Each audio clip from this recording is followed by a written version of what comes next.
Essa é a Irlanda há algumas décadas.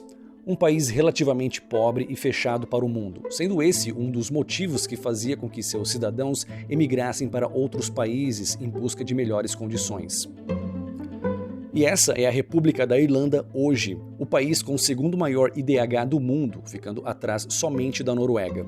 A Irlanda também se tornou um país muito rico e está entre os 5 países com maior poder de compra do mundo. Mas, como a Irlanda enriqueceu, por que o país tem atraído tantos brasileiros na última década? Como é a história da Irlanda? É verdade que a Irlanda já ultrapassou os Estados Unidos em poder de compra? Descubra tudo isso e mais aqui nesse vídeo. E esse vídeo é patrocinado por mim mesmo, através do nosso curso Profissão Nômade. Trabalhar online não é algo somente para nerd, gente jovem, sortuda ou gente que produz conteúdo para redes sociais. Há várias formas de você também trabalhar e ganhar dinheiro pela internet. Saiba mais em profissãonomade.com.br. Quando falamos na Irlanda, pensamos na ilha como um todo, mas você sabia que são 2 países diferentes? Pois é. Ela é dividida entre República da Irlanda e Irlanda do Norte. A República da Irlanda, cuja capital é Dublin, tem quase 2 vezes o tamanho do estado do Rio de Janeiro, uma população de quase 5 milhões de habitantes e vive em uma democracia parlamentar, com primeiro-ministro e presidente. Já a Irlanda do Norte é bem menor. De fato, menor que o menor estado brasileiro, Sergipe, e 1,8 milhão de habitantes, pertencente à coroa britânica. Sua capital é Belfast. Mas nem sempre foi assim. A Irlanda só foi realmente dividida em 1922, com a Guerra de Independência, mas só se tornou república, e aí sendo realmente independente da coroa, em 1948. Isso significa que, apesar de ser um país muito jovem, é ao mesmo tempo um país muito antigo. A Irlanda é anciã e tem uma cultura bem enraizada. Conseguimos observar isso através de sua história, que se mantém preservada nos mais de 25 mil castelos, torres e igrejas espalhadas pelo país. O gaélico, também chamado de irlandês, sempre foi a língua oficial dos irlandeses até meado do século XIX, mas perdeu sua força com a chegada dos ingleses e posterior proibição de qualquer manifestação cultural irlandesa. Apesar do inglês ser mais comumente falado, o gaélico, que tem sua origem no povo celta, ainda se mantém muito presente na cultura do país, sendo até hoje ensinado nas escolas e podendo ser visto em diversas informações públicas. Quanto mais você se afasta dos grandes centros urbanos, mais você consegue sentir a diferença entre o inglês e o Irish. E uma pergunta muito comum é, com o Brexit, será que a Irlanda também deixou a União Europeia? A resposta é não. Muita gente faz essa confusão porque a Irlanda do Norte, que é outro país e faz parte do Reino Unido, deixou de integrar o bloco europeu. A República da Irlanda segue fazendo parte da União Europeia e sua moeda é o euro, mas não faz parte do espaço Schengen. Mesmo assim, isso não chega a ser um problema para brasileiros que podem permanecer por 90 dias em solo irlandês sem a necessidade de visto. Não podemos falar sobre a Irlanda sem dar os devidos créditos aos 2 povos que marcaram a história da região, os celtas e os vikings. Os celtas chegaram à Irlanda em meados do ano 500 a.C. Considerados pagãos pelos cristãos, que vieram muito tempo depois, os celtas sobrevivem por milênios na cultura irlandesa, uma vez que até hoje é possível encontrar símbolos, monumentos e até festas em comemoração a datas celtas importantes, como Samhain, Yule e Litha. Outros que deixaram sua marca na história irlandesa foram os vikings. E aqui podemos dividir em 2 momentos. Os escandinavos, que chegaram primeiro por volta do ano 795 e foram responsáveis pela Era Viking, que durou mais ou menos 200 anos, com lutas territoriais, saqueamentos e muita violência. E os normandos, que começaram a invadir por volta do século XII. Curiosamente, o primeiro grupo viking normando a chegar ao país foi através de um convite do rei de Leinster, um dos muitos que havia na época, para ajudá-lo em um embate. E essa brincadeira foi o que deu início a uma luta territorial que durou apenas 800 anos contra a Inglaterra. De lá para cá, a Irlanda passou por guerras, invasões, saqueamentos, fome e diversas outras adversidades que, não à toa, lhe deram a fama de ser o país mais pobre da Europa. Sim, há algumas décadas, a Irlanda era mais pobre do que a Grécia é hoje, mas daqui a pouco falaremos mais sobre isso. A virada de chave para se tornar independente aconteceu em 1916, onde o pontapé inicial foi com a Revolta da Páscoa. E a independência ocorreu poucos anos depois, em 1922, com a saída da Inglaterra de terras irlandesas e a separação em dois países. Mas somente em 1948 é que a Irlanda se separou em definitivo e se tornou uma república. Atualmente, a Irlanda é um dos países mais ricos do mundo em PIB per capita e poder de compra, e ocupa a segunda posição no ranking de IDH.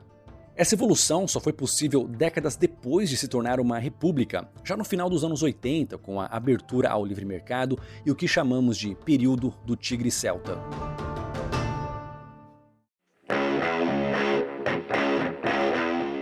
Bem, se você já viu esse meu vídeo sobre os países com maior poder de compra, já sabe que a Irlanda passou à frente dos Estados Unidos em 2015.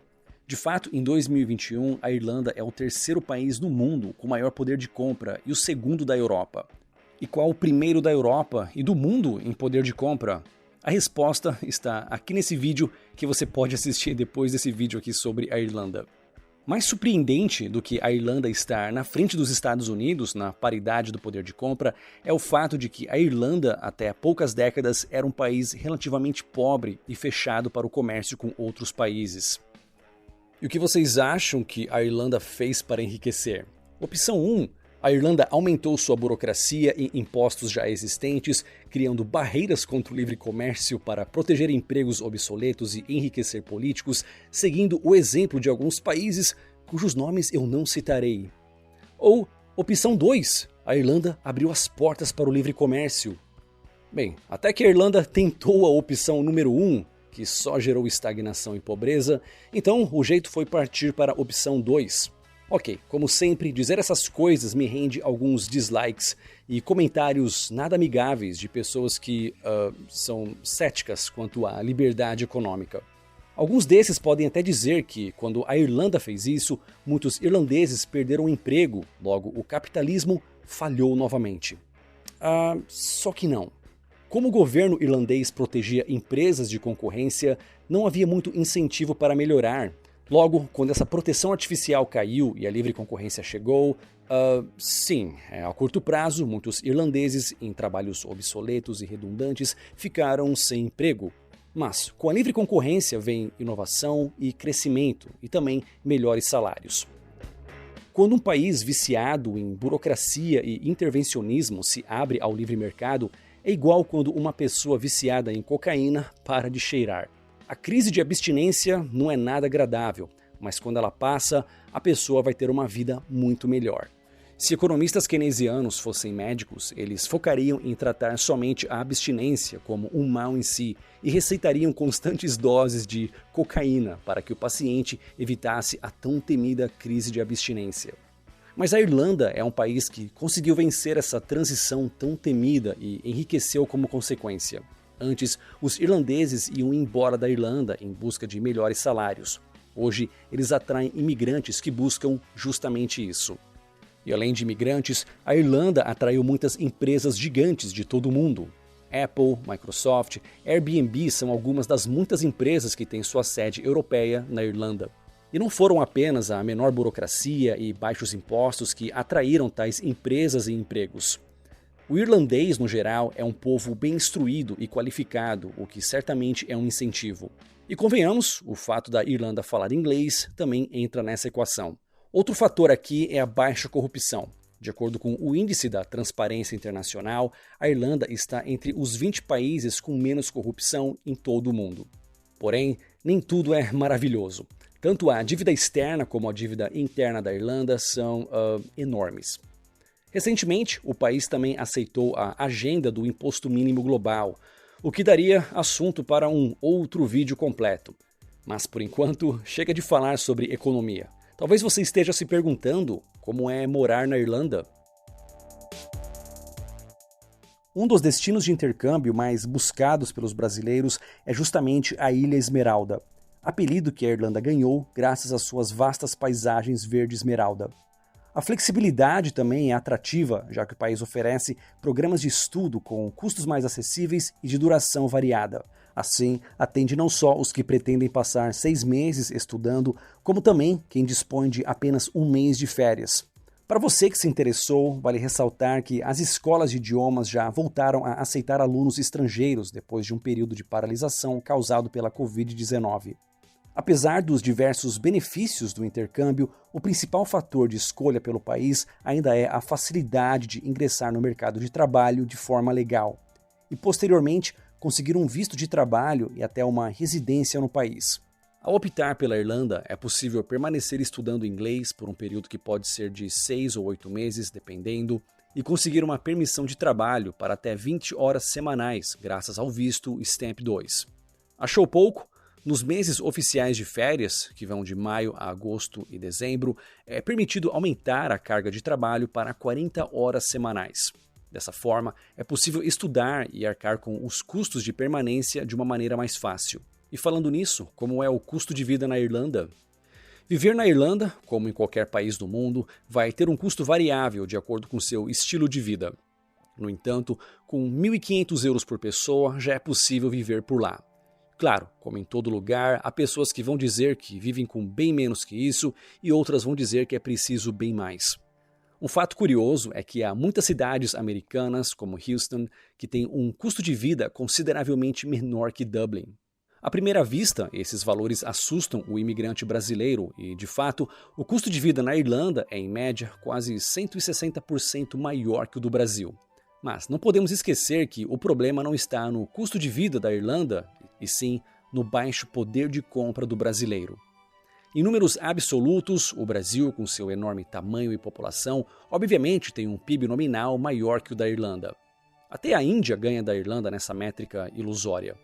O que realmente importa no dia a dia de um irlandês ou um brasileiro é o seu poder de compra.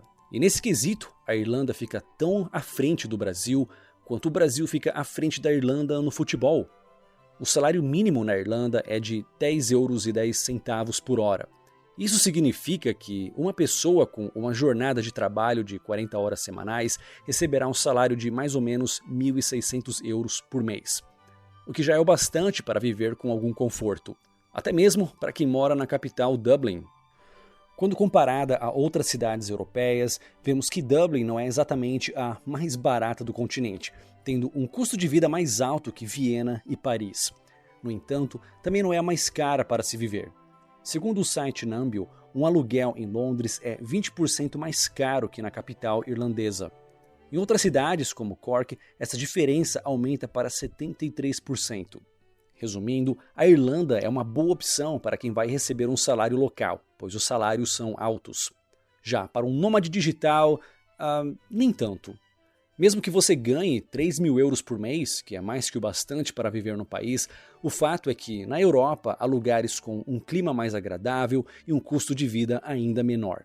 Como nômade digital, eu não ficaria meses na Irlanda, a não ser que houvesse um bom motivo para isso. Mas passar uma semana ou duas no país certamente valeria a pena. E antes que eu me esqueça, a segurança. A Irlanda tem um índice de homicídio bem baixo. Menos de um homicídio por 100 mil habitantes. Um índice 30 vezes menor que o do Brasil, quase 6 vezes menor que o dos Estados Unidos e praticamente empatado com o índice de Portugal.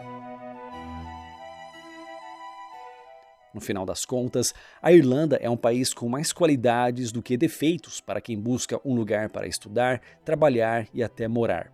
Os irlandeses também têm muito a nos ensinar. O país sofreu muito com pobreza, doenças, fome e conflitos. Não é à toa que seu povo imigrou tanto. E muito desse sofrimento foi vivido sob domínio da Inglaterra, onde até hoje os irlandeses são alvos de piadas. E não é só na Inglaterra. Piada de irlandês está no topo da lista das piadas politicamente incorretas nos países de língua inglesa. Mas a Irlanda deu a volta por cima e mostrou à Inglaterra que quem ri por último ri melhor. Afinal, quem é que está na frente agora em poder de compra e IDH? E para um brasileiro, a Irlanda se tornou um país especialmente interessante na última década. Um país onde você pode viajar e estudar com bem menos dificuldade comparado com o Canadá e Estados Unidos e ainda pode trabalhar legalmente em um dos países com maior poder de compra do mundo. sem contar as oportunidades para os vários brasileiros que têm cidadania europeia. Para esses, trabalhar na Irlanda é bem mais fácil. Ok, mas muitos diriam que a Irlanda é um país muito pequeno e sem a variedade de cidades e climas que você encontraria no Canadá ou Estados Unidos. É muito fácil olhar para um mapa e se iludir com fatores que não necessariamente vão afetar nossa rotina nesses países. Sim, Canadá e Estados Unidos são países continentais, mas será que você desfrutaria de tudo isso só por estar no país? Ou só faria uma viagem para longe de vez em quando?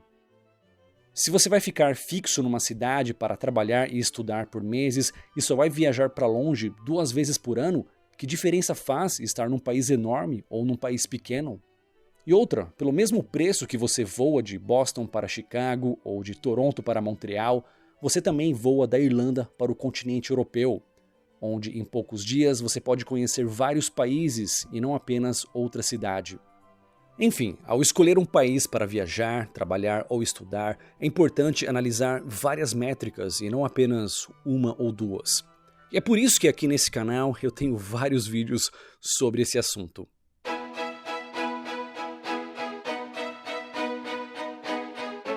E pessoal, cada vez mais as pessoas estão migrando de vez para o trabalho online. E o que você precisa para ser um freelancer de sucesso e construir um portfólio irresistível para clientes e empresas? Como você adapta o seu trabalho de advogado, psicólogo ou consultor para o mundo online? Ou então, como você começa do zero e constrói habilidades para trabalhar online, seja da sua casa ou de qualquer lugar do mundo?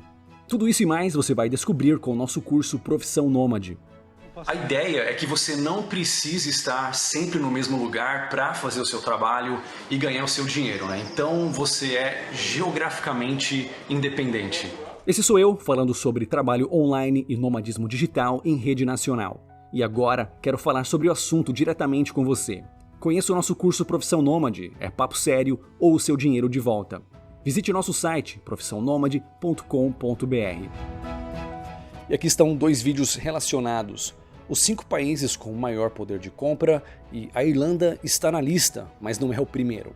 Ou esse outro vídeo aqui sobre o Haiti, o país onde tudo deu errado. Muito obrigado e nos vemos no próximo vídeo.